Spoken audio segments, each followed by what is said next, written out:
Alrighty, ladies and gentlemen, here we are doing this video regarding the best college seniors in this year's draft. I wrote an article at Hoops Hype regarding this, the little, PhD, or not PhD, I am doing my PhD right now in data science, but PDF, PhD at Miami, PDF from where I work, USA Today Sports, hoopshype.com. Go check it out if you guys want to see the full thing. We're just going to run through this kind of like a video version of it, just give you guys my thoughts and everything else. But obviously, first guy we need to start and talk about is Cedric Coward. But the purpose of this video is that there's tons of guys in this draft class that I think it's 36 prospects are college seniors, one of the smallest draft classes in a while. And tons of teams are probably going to be looking at guys like Chaz Lanier, Tamar Bates, Sion James, Micah Peavy in the second round. While at the end of the first, guys like Maxime Renault and Nick Clifford, maybe even sneaks into the late lottery, Walter Clayton, could all go in the first round. And obviously, Cedric Coward's a guy who could potentially be a top 10 pick, could end up being someone that joins, this ready-made rotation role players that are all college seniors that typically aren't really heralded as NBA products because of their age, but this year because of the draft pool due to NIL and a surge of international players going to college, you might see these guys in drafted positions that you wouldn't have thought they would have been a little while ago. Now, I'll try not to keep you all day here, but of course, Cedric Coward has emerged as this, honestly, a guy who can guard 2 through 4, a little bit of a below the rim player, but my God, is he someone that I'm going to bet on as a 3-point shooter, almost 40% clip on catch and shoot scenarios over the last 2 years. He's hit like on 133 attempts, I believe 38% on just 3-pointers in general. I might have those stats flip flop. Either way, just a bona fide shooter. I think as a floor spacer and a defender, a 3-and-D tailor made guy who's 6'6" with a 7'2" wingspan, those are just traits you just can't pass up on. And that's why I just think a guy like that, if you're looking at, a player to help you, Cedric Coward is on the list of someone who's going to be able to be a weak side rim protector, guard 2 3 4, as I already mentioned, have a little bit of playmaking. He's also a really good scorer when he gets to the rim. Now, below the rim finisher, but still, what he does at a good level. Now, moving over to Walter Clayton Jr., a little bit more of a Patty Mills than a Fred VanVleet, but does show a little bit of Fred VanVleet in his game. He's a NBA-ready shooter. The guy's got clutch. The guy's got confidence. Knows how to move off ball. Knows how to play with the ball in his hands and run a pick and roll. And he's got a really decent, compact frame. He competes hard defensively. He's not your traditional point guard, but I think he's an immediate rotation piece that any team would want to bring in. So that's really how I view that situation. Now, Nick Clifford, it's Nick Clifford, right? Not Nick. Nick Clifford is sort of, I think, a better Aaron Wiggins in maybe not as good as Aaron in terms of defense, but very similar role where he's going to be that reliable, steady contributor who defends multiple positions, rebounds, can facilitate a little bit, and just has the intangibles and the low maintenance style that's going to make him a very, very solid late first round sleeper. And this is a guy who went from being a second round sleeper to a late, lottery sleeper to maybe probably going mid to late. But I think NBA values him as a versatile glue guy who's going to consistently make winning plays. And that's the biggest thing when you see someone like him. And moving to Maxime Renault, if you guys haven't been watching the channel a while, one of my best friends is Luke, who we call the Legal Eagle. He actually just graduated law school, and he's about to take the bar here in Florida next month. Flies out. It's weird. He has to fly out to Tampa because we're making it a whole trip where he's going to come visit me. But they do the bar in Tampa, so you, even regardless of like where you live, they do it in Tampa. So you have to go to Tampa. So he has to fly to Tampa, then fly here because I live 4 hours from Tampa because I'm in South Florida, like close to Fort Lauderdale. So either way, Luke was in the beginning of the year. He said Maxime Renault is probably the best college senior in basketball. He's going to win Pac-12, or I guess Big Ten Player of the Year. Just keep an eye on him. And he was right. And Maxime Renault, I know some people are going like a poor man's Kristaps Porzingis. I think that's just being rude both to Renault and to Porzingis.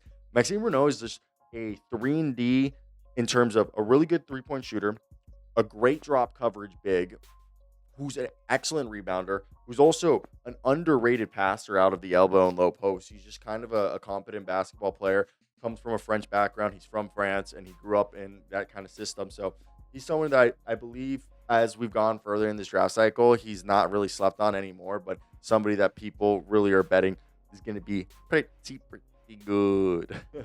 So Ryan Kalkbrenner, he's the best drop coverage big in this draft class. He actually flashes a 3-point shot that from the corner is pretty good, and he's a solid rebounder. Really high floor, maybe a low ceiling. You're going to be a solid rebounding, shot blocking big for a team that already has a center in place, and they need someone to come in on a cheap contract and be able to provide a defensive presence while being 7 foot tall and rebound the ball and give them decent minutes, 10 to 15 a game. And I think that's what you're getting in Kalkbrenner. That might be a reason why he could sneak into the first round. Now, Jameer Watkins was someone that I loved since last year's draft class, and he, very similar body to Torrey Craig, just a guy who can be a big 2, can be a 3, can guard some 4s. He's coming out of Florida State, just who develops these physically rugged wing defenders who've got good toughness and motors. And I obviously know he transferred to Florida State, but still, he's a team-oriented style of player who's a glue guy that any playoff caliber roster would like to have at the end of their bench. Chaz Lanier, guys, best shooter in the draft class. He was the best shooter last year when he was coming from North Florida. Goes to Tennessee, scales it all up, continues to hit at a high clip, like 8 threes a game.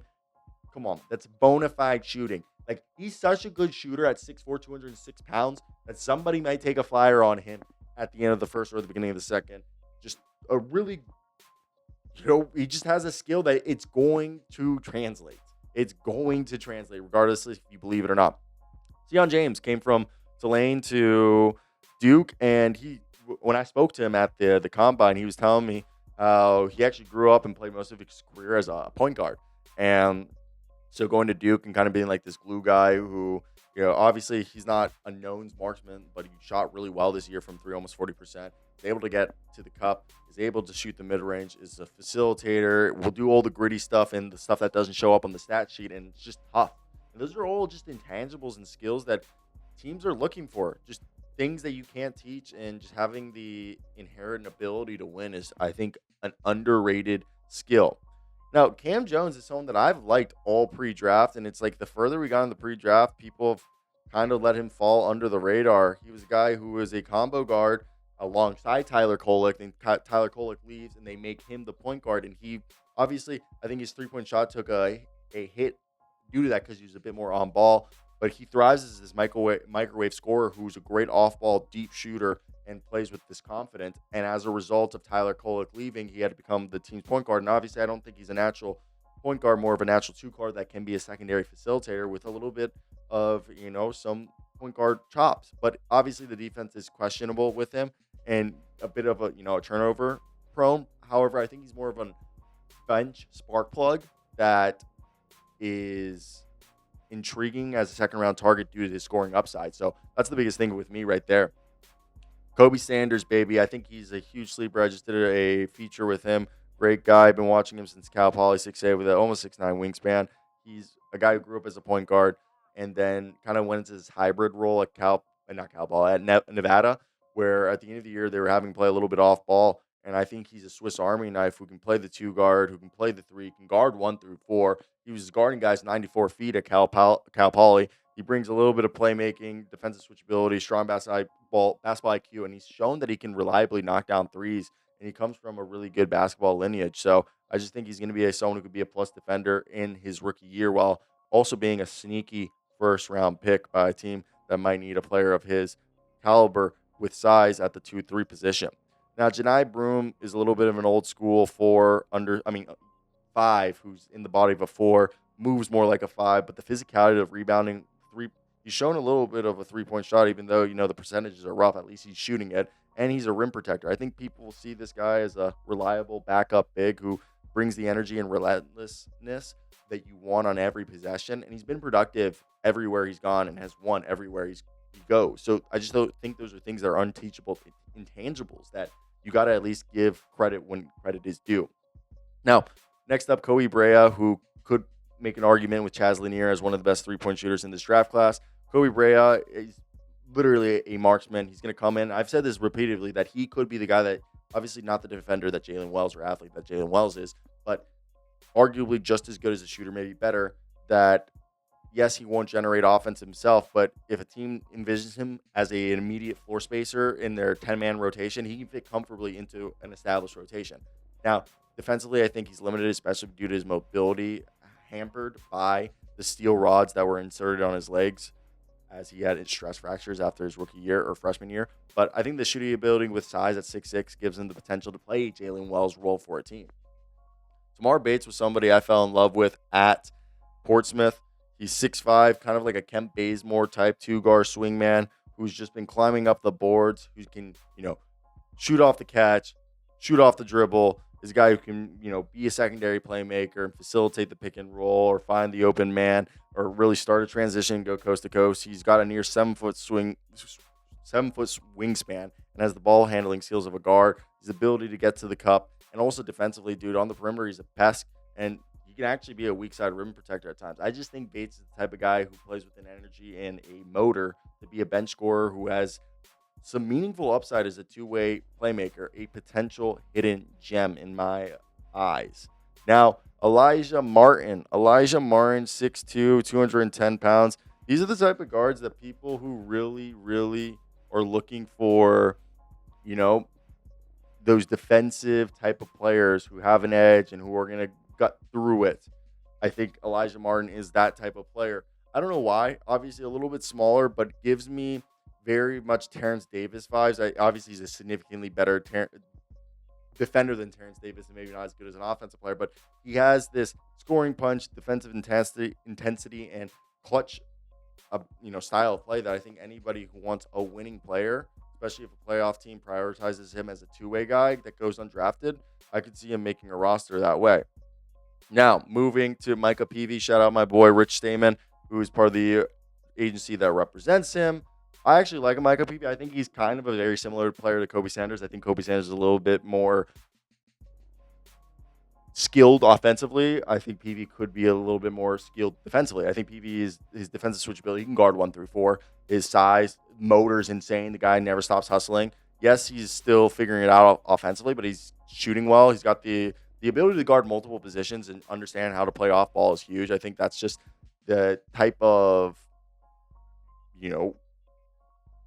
merit or his work ethic and his play style merits teams being interested because there aren't many 6'8" defenders who can guard guards, wings, and even some forwards. And I said, worst case scenario, he's what Cam Reddish currently is. And I still think that's a great second round pick. Now, moving on to John Tunje, who's coming out of Wisconsin. My biggest concern with him is that he was a forward in college, and he's probably going to have to be more of a wing in the NBA. And he's has the potential to be a 3-and-D wing who's has the size and consistency and the shooting ability to seamlessly fit into lineups without needing much of the ball in his hand. But again, he was a forward in college, so in the NBA, he'll be a wing. So that'll be the biggest learning curve if he can hang with those quicker, fleet of foot players. Next, Eric Dixon's probably one of the more polarizing players in this draft class. I actually think he'll figure it out. He's probably going to have to be a Trey Lyles type of role where, it's a stretch 4 who's an undersized 5, who's able to get his shot either inside or down low. He's, better passer than people give him credit. He's also a better defender than people give him credit. He'll be able to guard 4s and 5s. I think if he can show he can do a little bit on moonlight on the 3 or moonlight defending 3s and just be consistent on the defensive end and not play it off the floor, I think that's going to be him having a great, shot at having a good NBA career that way. Now, Ryan Nembhard's arguably one of the best passers in this draft class and probably one of the most pure floor generals there are. He's just impressed people with his elite playmaking, veteran savviness, and he led the NCAA in assists. His brother's obviously Andrew Nembhard, who helped the Pacers force Game 7 of the NBA Finals last night. His control, his IQ, passing, and his leadership obviously suit him as a perfect candidate for any team that's looking for a rookie guard who can maybe orchestrate their second unit offense this year or in the future. Obviously, the hurdle for Nembhard faces is being 5'10" barefoot. He's smaller than me. He plays a lot bigger, but that's still really small for an NBA guard. Now, moving over to Hunter Salas, who's somebody that had buzz last year, but then This year, he kind of had a rough go in the second year with Wake Forest after a really, really solid year as he broke out, showing his athleticism and offensive skill in Wake Forest and being a decent passer. His slashing, his defensive energy are a little appealing. Sometimes it wanes, but the shooting needs to be more consistent, as if it is, he could become a steal with upside. But Salas had a second year that was rougher and led to more questions about what his role truly is at the next level. And I agree with that. We really don't know what specifically he'll be. Now, Javon Small is somebody that I think the biggest question is like, is he big enough or decent enough on defense to stay on the floor? If he is, then I think this is a guy who's got a deep range. This guy can be an energetic scorer off the bench to start. And he's kind of like an undersized two guard with a little bit of passing chops, but he just needs to show he won't get played off the floor on defense to stick in the league. And I think that's the biggest thing. Vlad Golden has developed from a player that looked like he was playing volleyball his freshman year to actually being a traditional big who thrives inside the paint, sets physical screens, rebounds effectively, can alter shots defensively, get verticality. And yeah, he's not a perimeter threat, but he'll shoot occasionally from there. He's just a low maintenance guy whose development has made him a pretty dependable candidate to develop into a high level backup big who will be efficient in his role. His fellow Russian, Viktor Latkin. This is the Russian draft, guys. A lot of Ruskies coming in here. He's actually a little bit more mobile than Golden. He's pretty sound. He's someone that I've actually grew quite fond of watching him at Portsmouth. He's a decent rim runner. He can finish inside and rebound. And he's not obviously a perimeter threat, but he plays with the Euro style that I think similar to his fellow Sputnik. Golden needs to focus on the little things, but is a bit more nimble, so he could have a higher ceiling is what I was trying to say there. Now, Bryce Williams, he's just a scorer at 6'7", kind of like a Bryce McGowan's type player, just polished mid-range, solid frame. He's actually a decent rebounder. He can play both the big two guard or the forward positions. He's not an elite creator, but he's able to provide some scoring and defensive versatility for a second unit as he can score from all three levels. And at 6'7", he's got some size that any NBA team should have interest. Now, Mark Sears is just a competitor guy who's been able to play under pressure and is just efficient at what he does, gives you a solid defensive effort. Obviously, he's a little bit undersized, but he contributes reliably in big moments, and he's grinded his way as a competent guard, not competitive. He is competitive, but competent guard that I wouldn't count him out from doing the same thing in the NBA. And finally, but not least, somebody that I think could be one of the biggest sleepers in this, Max Shulga. Shulga or Shluga? It's Shulga, right? Either way, Maxi boy. He's composed. He's an intelligent combo guard who can play the point guard position. Coming out of Ukraine, who plays with the team first mentality, Euro style, reliable productivity that he clearly earned the trust from coaches. He's got a 3-point shot. He can freaking stroke it from deep, guys. Like, this is someone that can play the 1, the 2. He's the type of player that the Heat could bring in and just fall in love with because of his versatility, his motor. And yeah, he's not flashy, but he's high basketball IQ. He's got passing ability to be either a point guard or a shooting guard. He's got the jump shot and the scoring ability that he can go at any, guard spot, the 1 or the 2. He can score off the dribble. He can score off, catch and shoot scenarios. Even if he goes to Ukraine, I think his jerky handle with the willingness to bomb threes at 6'4" will entice teams to take a deeper look at him this summer. Now, guys, that was everything I had to say to you. I hope you guys did enjoy it. That's kind of like where it was. I also really hope, for the most part, this looked fine. We're doing our new style. But yeah, that's it. Ciao.